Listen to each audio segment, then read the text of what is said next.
We are live from a basement in Chesterfield for On the Button MMA. What's up, motherfuckers? That's Ben Moffitt and Brandon Ponke. Let's just jump into it. All right. Here to talk about some UFC. Had a pretty good card last night. Yeah, for a low, not a lot of name value card, it was a good card. I just wish I could have seen more of it. I know, you gotta stop. Goddamn jobs. No Saturdays for this guy. I get to watch all of them. For now. And just per usual, I looked away for 5 seconds in the main event, and I looked back, and everyone's Korean Zombie, and I'm like, God damn it. Every single time I look away right when someone gets knocked out. I've watched you watch 25 minutes of a main event, and then the 26th minute was a knockout. So it's as soon as I glance away. But, Bermudez rocked him too. Yeah, I was like, oh snap, he might actually win this. But Brian Stan caught that too because he was like, so it was over 3 years. It was August of 13. Yeah, when he fought Jose Aldo. Was it for the really? That was for the belt. Yep. Wow. That was way before. He's only 29. He looks like he's 45. Well, he's Japanese, so yeah, I know. There's no way we could tell. But yeah, with that long off, I mean, it was military service, and he trained every single day still. Yeah, that's true. But I'm sure it couldn't be as good as when he wasn't serving his training. Yeah. But right when Bermudez landed that right hand, you could see his knees buckled just a little bit, but he just went full zombie mode. That's what's crazy is his chin, because he could take more than that and just not really be affected, but you could tell that first shot, it's like, whoa, okay, no, this is a fight. It's been a while. And that's going to be exciting to see what they do next with him, because definitely another top 10 guy. They'll probably just shoot him straight up the ladder, but it's so backed up in the featherweight division. Oh, yeah. They might just be looking for fun fights, maybe a Cub Swanson or something. Well, that was a good way to make himself stand out as a fun fight. Oh, yeah. That card was so beautiful. Oh my god. So many guys, their natural instinct is just to cringe up, and they always get knocked out on uppercuts. It always happens. Yeah. Was he going for a takedown almost? It was no, he was trying to duck. He thought he was coming with an overhand, and he tried to duck it. That's beautiful. It was the kind of card where it was a bunch of names that I wasn't really excited to see. And every single fight made me excited. Every single fight? I heard that, there's a couple snoozers in the middle. St. Preux. Yep, I thought he was going to end up finishing him, but... I was about to say that. St. Preux... I heard it was just an awful fight. I had the feels about it because... So we went 5 rounds with John Jones. Yeah. But John Jones didn't really push. No, he played it safe because it was his first fight back in a little bit, and he knew he could win that way. Well, St. Preux... He was pulling some GSP shit and doing just enough to win, but not really going for a finish. Which is St. Preux style, but in a less effective way. Mm-hmm. And, hindsight... Well, I think I didn't commit to taking the underdog pick on that one because I had no idea about this guy. I knew nothing about him. He was about to fight for... He saw the last-minute add-in replacement for Jan Blachowicz. Yeah, I like that fight too. But this guy, he was 2 weeks away from fighting in Titan. So it was... he was still prepared to fight. Decent organization. Oh, the problem was, though, he is... No, that was Fortuna. Fortuna was he fights at middleweight. Does he? Fortuna, and he took that last second just way over it. Yeah, okay. I was gonna say he weighed in at 210, I think. Yeah, these two newcomers. He came out and said that he's gonna fight at light heavy though. Yeah, so we'll see if that lasts. But from what I heard about the guy, he was planning to go from middle to light heavy in his other organization. Oh, okay. So, but yeah. OSP, who'd he beat? Shogun Rua. Big name. Mm-hmm. Cool. Did he beat Glover, or did Glover beat him? Glover beat him. Okay. Yeah, I remember that. Because I picked OSP after a couple exciting fights, and This is the thing. He just can't got handle pressure. destroyed. And not at all. if he doesn't land that knockout, it's he can't. His cardio is not there. Yeah. By the third round, these two guys were just kind of trying to stand up, not even really throwing. It was ugly. And I heard the Vic Trujillo fight wasn't what we wanted it to be. It was Vic's. It was literally down to the fact that Vic started to train with people to optimize his length, and he really did. He looked way better than he ever has with his length. That's good. His arms are so long, man. That's what, lightweight? Yeah. I mean, he's what, like 6'1", 6'2"? Lightweight, that's insane. But it's still like that Slender Man look when you got your arms that much longer than. Yeah, one of the problems with Cowboy when he was cutting down, being taller than everybody, is it leaves you open to body shots. Yeah, and Trujillo just couldn't get in, and that was another, like, it wasn't just the fact that he could put in a Darce choke in, half a second because his arms just wrapped all the way around Trujillo, but it was the fact that he was using jabs in such an efficient way with that reach to keep Trujillo from ever getting in the pocket. Yeah. But, and Grasso disappointed. I had a feeling that she wouldn't come to fight because she's young, inexperienced. It's her second or third fight in the UFC. Second fight in the UFC. And she just got in her own head, especially with Herrig. Seemed to be pushing the pace a little more early and controlling the distance. Yeah. And Grasso was just trying to, like, throw out random kicks because she didn't really know how to close the distance.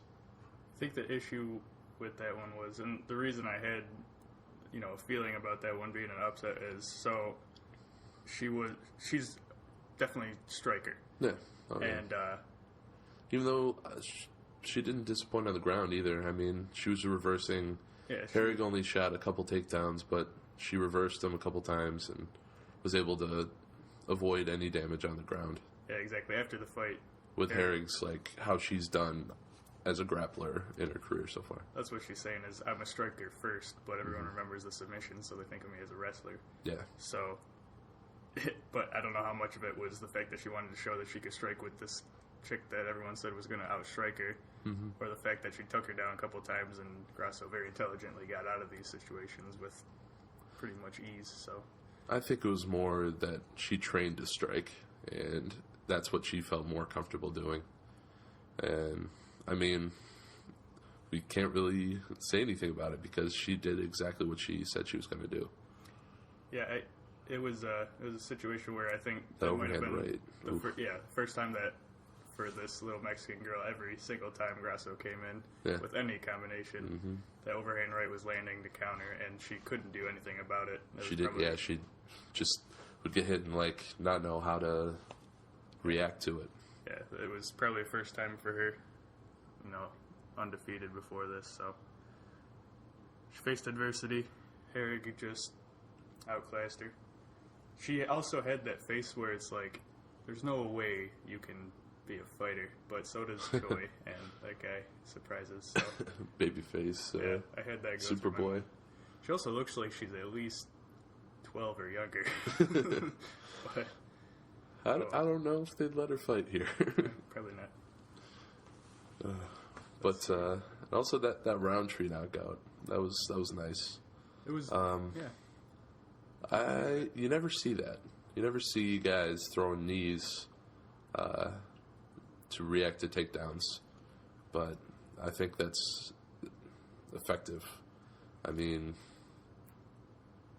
I guess it's probably more just play it safe and try to stuff it and get out of it, but he almost got a little lucky, especially with that second one. Yeah, for sure. Coming pretty close to that being an illegal knee. Yeah. Because at that point, he had the right knee definitely down, left knee could have been down, and a right hand. That's because he was limp as fuck, because he knocked him out. But yeah. We were talking about takedowns earlier and throwing knees, and the fact that if that knee doesn't put him out, you gave up the takedown. Something on that takedown, he was up against the cage, so it actually, his back was to the cage, and then he threw the knee.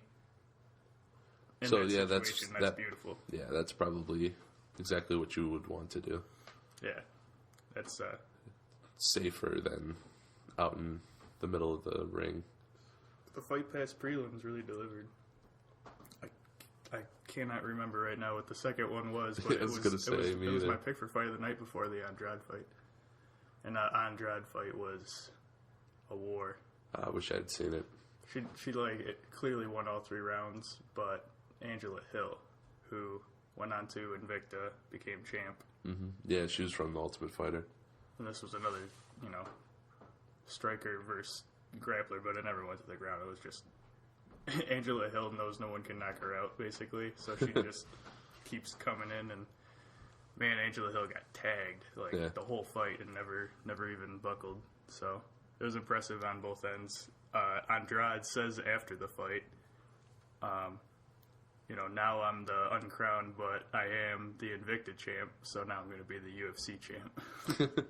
Because Angela Hill she's definitely getting the next shot, that's for sure. I honestly think she's got Joanna's number. I don't know. I'd have to go watch that fight again, but the only problem she's going to have is the reach disadvantage.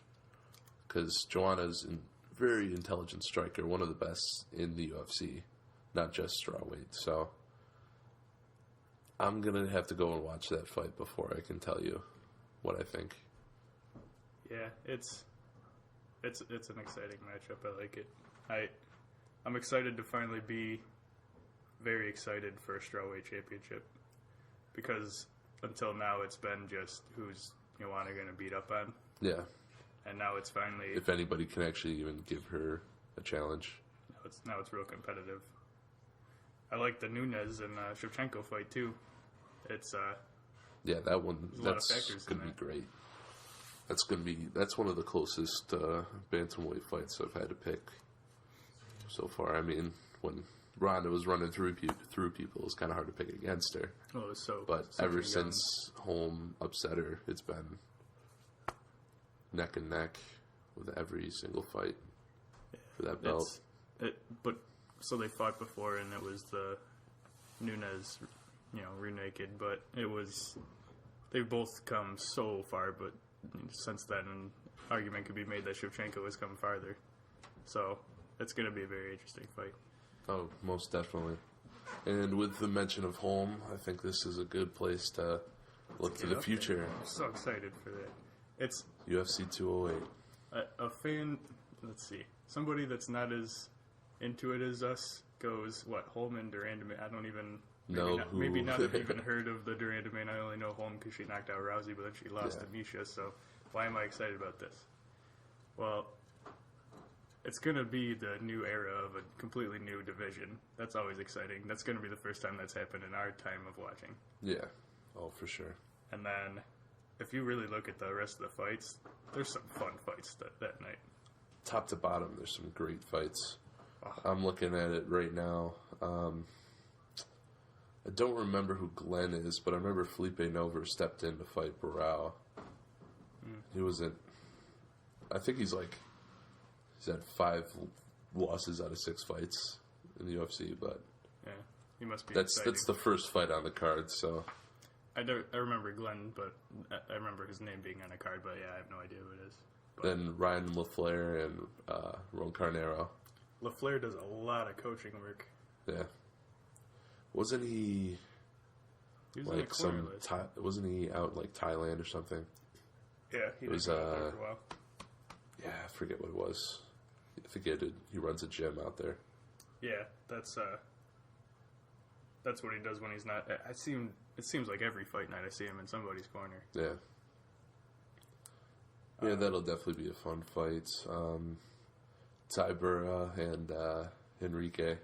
And I got to get behind my guy Tybura, but who picked Timothy Johnson?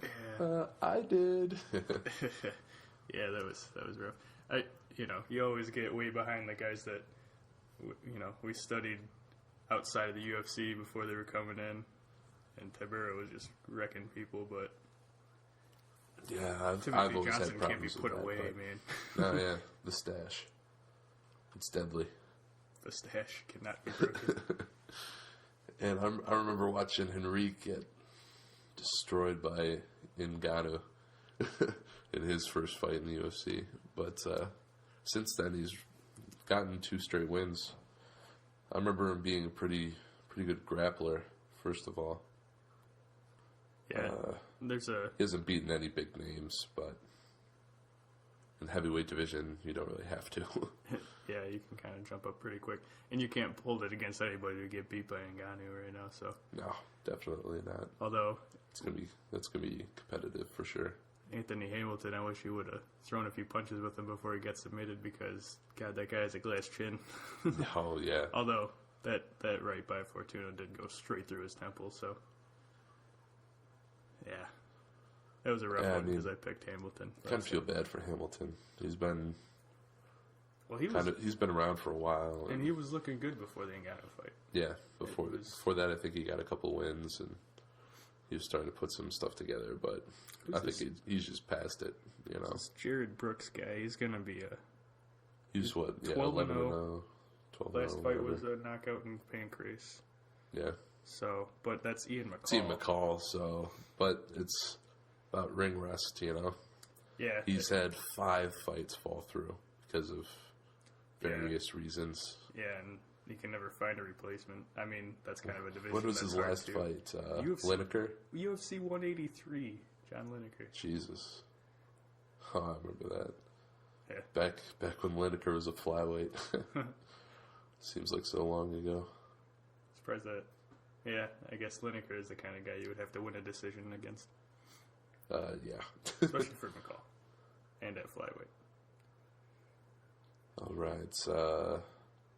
Makachev and Nick Lentz. They put a lot of competitive fights on here. Yeah, there's no setup fights on this. I like that. They're kind of like in the middle of the pack of the division.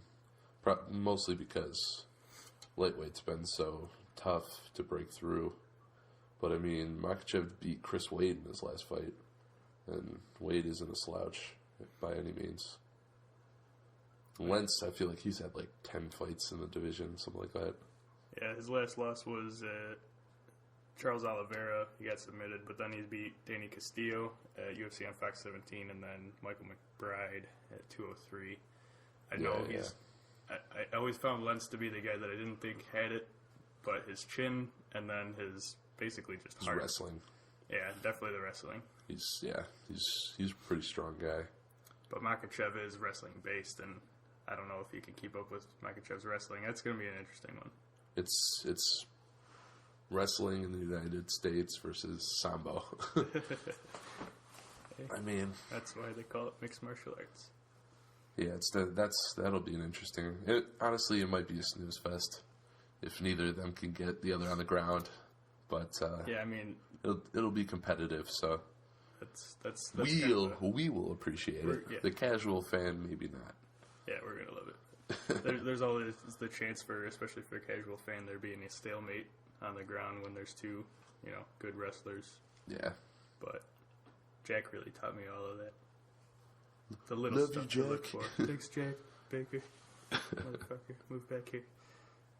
I wish I could have seen him when you went and saw him. Yeah. I'm sure he'll come back a lot. He's got enough family out here that he'll do it a lot. Yeah, it's true. We got to get out to Grand Rapids soon. Yeah. Let me skip up to a very exciting fight. Jim Miller, Dustin Poirier. Yeah, I mean, we don't even need to really talk about Reyes Sasaki because it's basically UFC wants to set up Reyes to get a win streak going. They've been doing that for a while, and he'll be probably the biggest favorite on the card. So yeah. All right, and Randy Brown, they're trying to build him up as looking for a fight guy that actually landed. They're 1 for 4 so far that are actually still in the UFC. Yeah, they really get behind those looking for a fight guys. But he's improved, and Muhammad is a good striker, but he doesn't really offer a ton past that, so that's more of a setup fight for Brown too. Yeah, because his striking is decent, but he's definitely wrestling based. So if he gets that down, that's his fight. And if he doesn't, he's got the length. So I think if he doesn't, they get behind Muhammad easily because he's coming off a few finishes. Yeah, but yeah, let's get to a fight of the night candidate right here. Two guys that just love to throw down. It was hard watching Poirier get fucked up by Michael Johnson. I think I picked him in that fight too, which in hindsight, not smart, but yeah, I know because I had Johnson and you were very upset with me. Well, yeah, that's just me with you most of the time, regardless. Touché. Or I'll rub it in your face when I win. Yeah, it was one of those things where, okay, they're both good at striking. I think, Johnson's got him on the ground, and he ended up just knocking him the fuck out instead, so that was fun. Oh, yeah. But Jim Miller's the guy that I keep thinking, all right, he's had a good run. I was going to say, when is he going to just... Every single fight's like, he had a good run. He lost 4 out of 5 fights against good competition. We're talking like Diego Sanchez, Dariush, Chiesa, and Cerrone. Cerrone, yeah. And then he rails off 3 straight wins, and now he's back, like, creeping into the, like, near the top 15. Yeah. I'll be first to say I picked Alves over him, Thiago Alves, for sure. It had been a while since Alves fought. Ring rust is a thing. I remember that was close, but I think I took Alves too. He was coming down from welterweight, and you think maybe he'll outmuscle Miller, but Miller's just a beast. I think Alves might. I remember thinking, 4 years ago Alves might be done, but yeah, maybe he shouldn't have come back. But now we're looking ahead. This Miller fight's actually really gonna. This is gonna really tell me whether or not Miller's still competitive. And it's also going to tell us whether Poirier actually is a top 10 guy in the lightweight division. Yeah, both guys because he railed off a couple impressive wins, but I don't know. It's kind of, you got knocked the fuck out. There's a lot to put into that fight. I like that. Guys always react differently to shit like that. So yeah, he hasn't really beaten anybody in the top, like, honestly, even near the top 15. That's true. Like Medeiros and Joe Duffy and Bobby Green. But yeah, this is definitely, this might be my number one for fight of the night right now. I don't know. I'm looking at this main event, or main card, and that's tough. I mean, yeah, but I could see how there could be a lot of domination there. If Teixeira comes back strong after getting murdered by Anthony Johnson and brought back to life. That guy's a monster. Yeah. Teixeira's never a guy you'd expect to go comatose, but if Rumble just has that power. Yeah. There was one guy in the division that could do it, and it was Rumble. Yeah.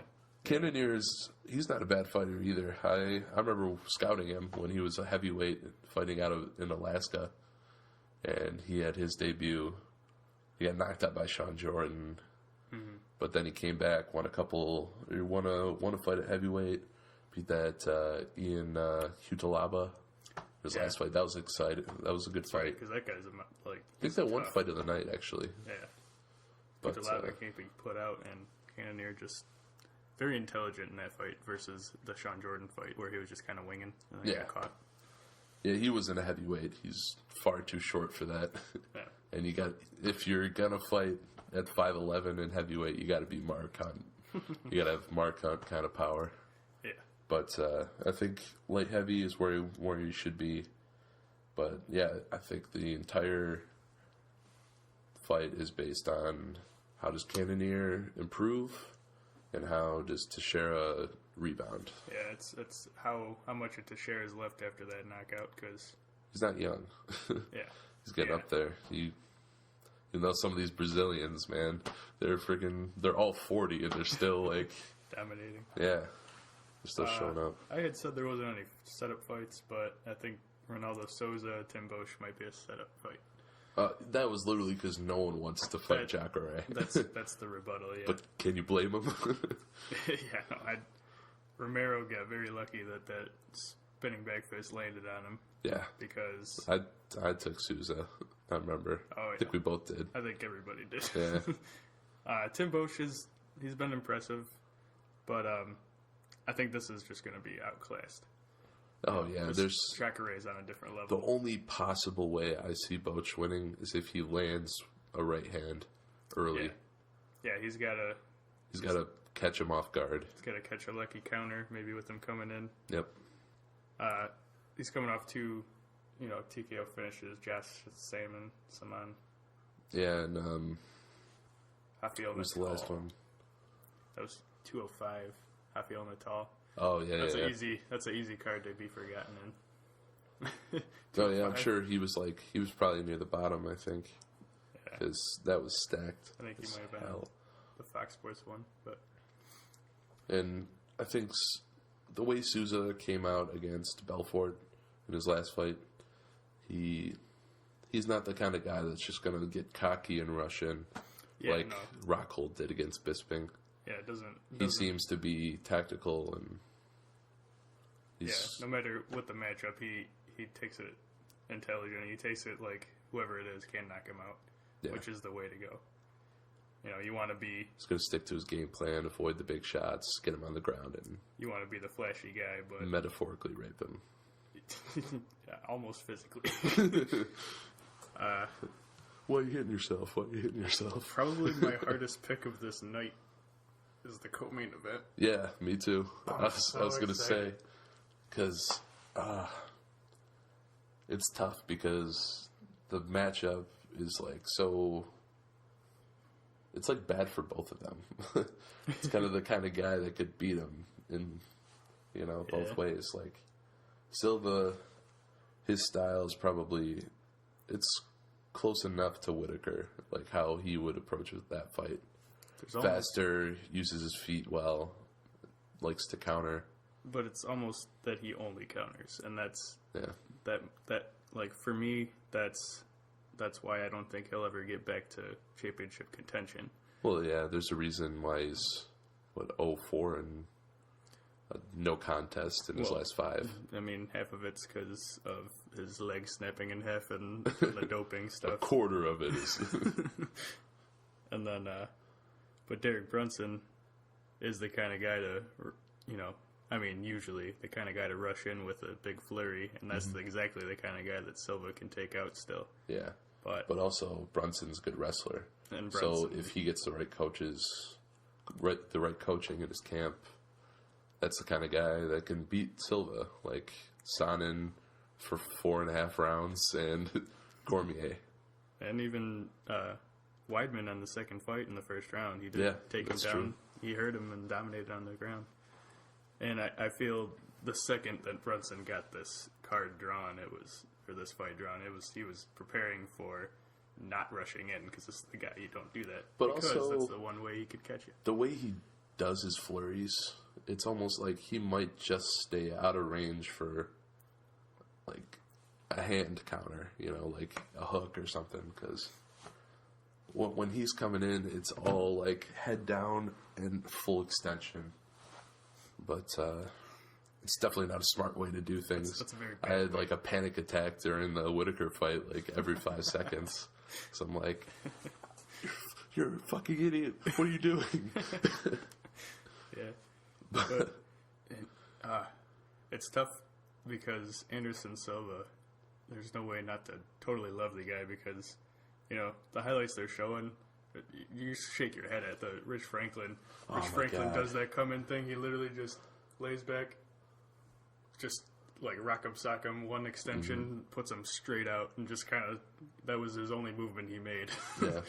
It's the guy. And the Belfort, or was it Belfort, or was that the Couture? That front kick. Oh, yeah, okay. Yeah, he just, and they keep showing the highlight of the Bisping flying knee, which at the end of the day was legal because it wasn't interfered with. It was legal. Bisping was just a fucking dumbass, honestly. That was on Fight Pass, so if you didn't see it, that was when Bisping lost his mouthpiece, and then he looked at the ground, looked at the mouthpiece, looked at the ref, waiting for him to stop it. Silva goes, well, he didn't stop it, so he just double flying knees him right in the fucking mouth. Yeah. And then, Herdine's not the kind of guy that's going to stop it with 1 second left. Yeah, he should. He gets enough shit for. He said. Which that one I get because literally it landed bell. Like there wasn't. He was going in to finish it. Like it was with Cowboy and Masvidal. Well, and I mean, you got to give it to Bisping because who takes that knee and still wins? Wins the fight. Oh my god. But honestly, he might have won all 5 rounds if he didn't, because he did look different after that. Yeah. But that's true. There's a reason why he's champ right now. So, let's move to the main event because there's so many. There's not much. Yeah, there's not much more we can say about that. That's going to be. That's one of the harder fights on the card to decide. Not taking. But I also think it's going to be one-sided, one way or the other. I don't see it being like a slugfest with those two. Well, I think there's going to be a lot of that, feel each other out. I think the first round might have 3 strikes. It's that kind of fight. I wouldn't be surprised. So, be patient with it, but. And Silva's training with Jacare, so. Is he? Yeah. So. Well, that might be the answer he needs to try and wrestle, or at least, counter wrestle with Brunson if it comes to it. Mm-hmm. Yeah, main event. Holm and Durand and me. I'm trying to take away from, I'm trying to make people like this main event and everything involved. I mean, a new. I mean, it's kind of hard to live up to whether with Cyborg not being in this fight. Yeah, which I mean, if we're talking Cyborg for a second, it looked like she was gonna just be dead pretty soon anyway for these weight cuts. I mean, she was. And also, she failed that drug test. So yeah, and she's probably done for a while, anyways. But there's a lot of story behind that. What's true, what's not. It was about.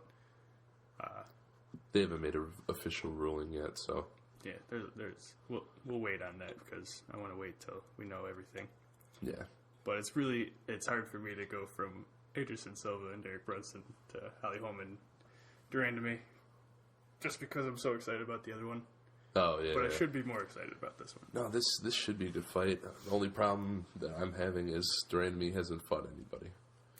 The people that she has beaten 0-6 in the UFC so far. Wow.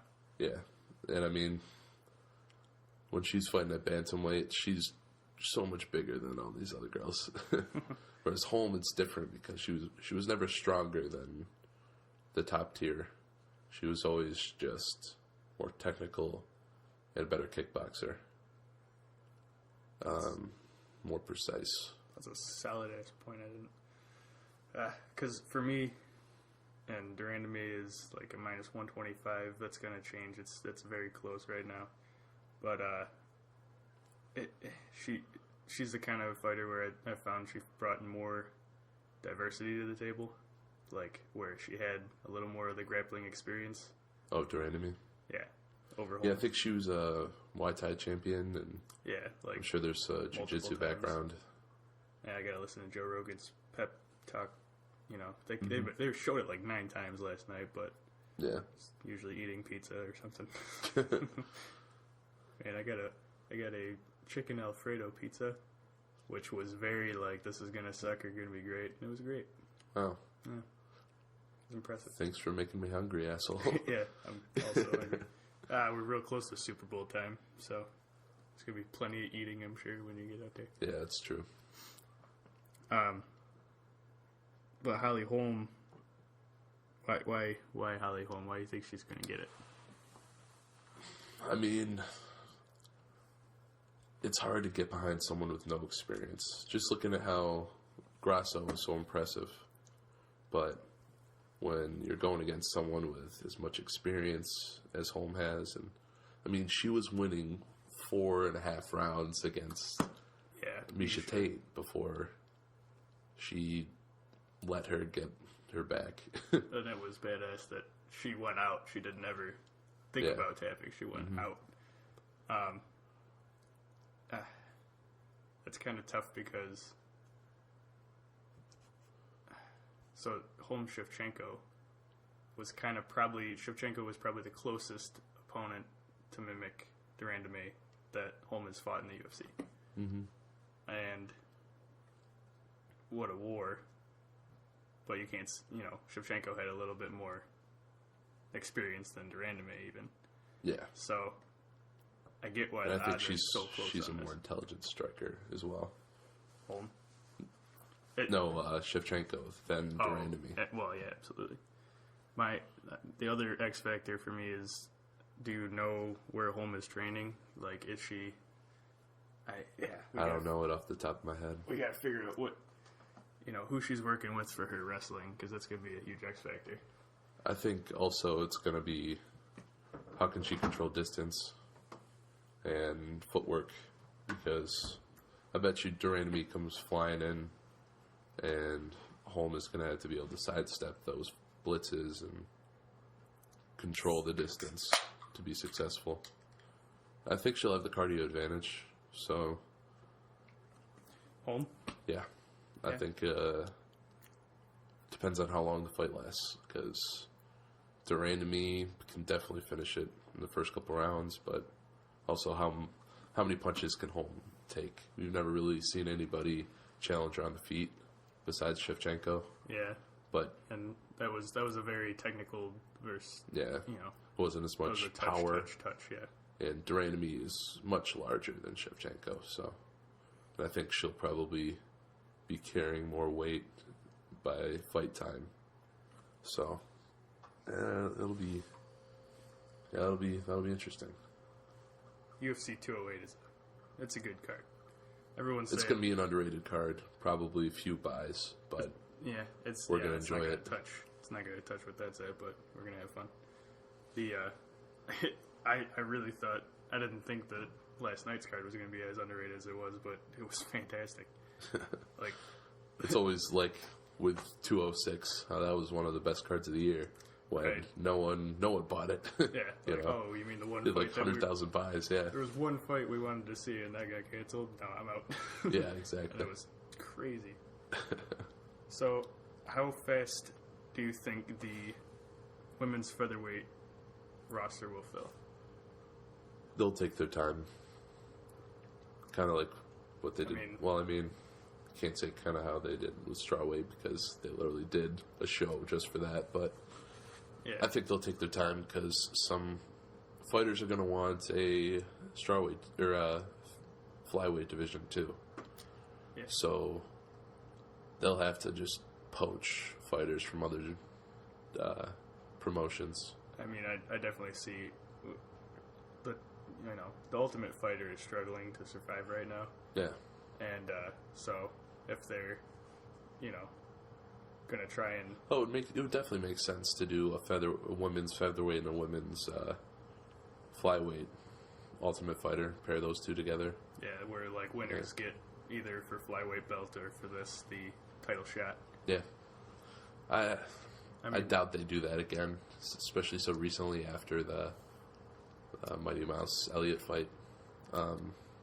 But I could definitely see them doing that to fill out their divisions. For me, I see it as the Ultimate Fighter struggling real bad.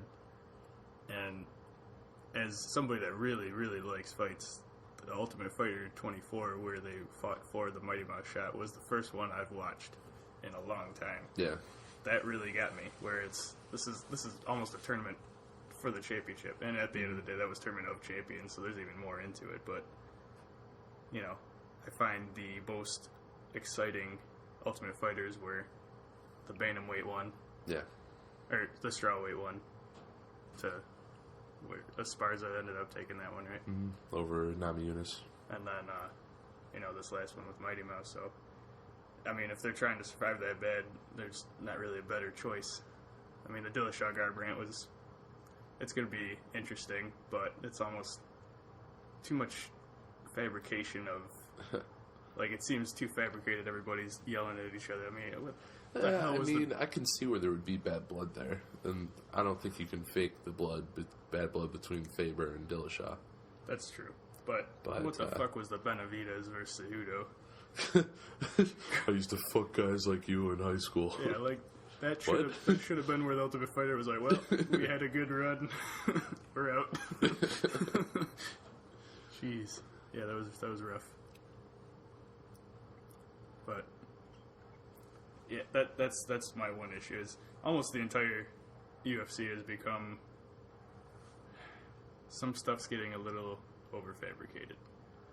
I mean, when you have a talent agency taking over, it's kind of like it's going to be more of a show. Yeah. You got to expect that.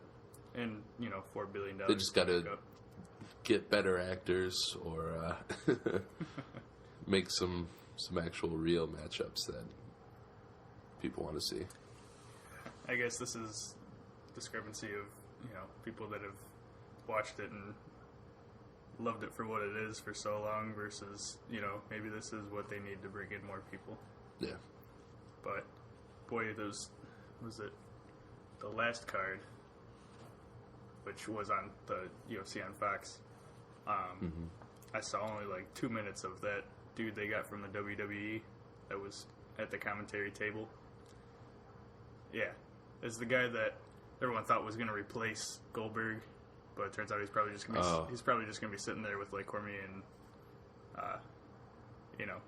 Cruz and them just sitting at the desk. It sounds like Anik's going to be, kind of in Goldberg's position. Oh, but, yeah, and I'm cool with that. Yeah, I think he's great. John Anik's, he's a smart guy, and he knows what he's doing. But I've enjoyed the cards where it's him and Brian Stan. Yeah, Brian Stan's great. Yeah. Man, that's a good tandem to have, so. I still love Joe Rogan. It's so hard. You can't not love Joe Rogan. He's a little repetitive sometimes, and he's But also, there's been so many times where he calls something just before it happens. Oh yeah. It's like, oh yeah, watch out for that overhand right. Overhand right knocks him out. Well, shit. It's all over. You're totally right on that, because the one that sticks out to me was Barboza with that wheel kick on. Was that Eric Koch?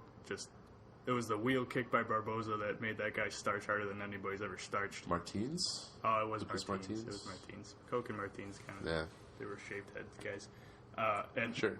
The call by Joe was literally, and Koch's going to want to try and, be a little more at distance so he doesn't get knocked out. As he said it. As he said knocked out, he knocked him the fuck out and starched him. He was like, as I said it, he did it. But this WWE guy, I really hated his guts, honestly. Everything he said was, you could tell he had no idea anything about what was going on. And I don't get that. I don't get why he's at the commentary table. I was kind of surprised that cool. I was kind of surprised they got rid of Goldberg though, so suddenly without a real plan in place. Well, I think you might be right. That was the talent guy saying, "Well, WWE, this guy, everybody knows this guy." Yeah. And he comes over and he's like, "Oh fuck, he doesn't know anything about fighting." Yeah. So this was a mistake. Well, fuck that guy. All right. All right, it's getting to be pretty close to Super Bowl time, and we're not missing it for you assholes. So you got Atlanta. I got Atlanta. We're gonna stick with the underdogs. I'll take Atlanta too. I'll put $5 on them. Why not? Flip flopper. Flip flopper. The thing that got me was everybody was like, "Don't bet against Bill. That's the one rule in all of sports betting." And I was like, "I'm gonna do it." So, yeah. But, thanks for listening. This was fun. I'm excited for 208. I'll talk to you after. And this has been On the Button. Bye, bitches. Bye, bitches.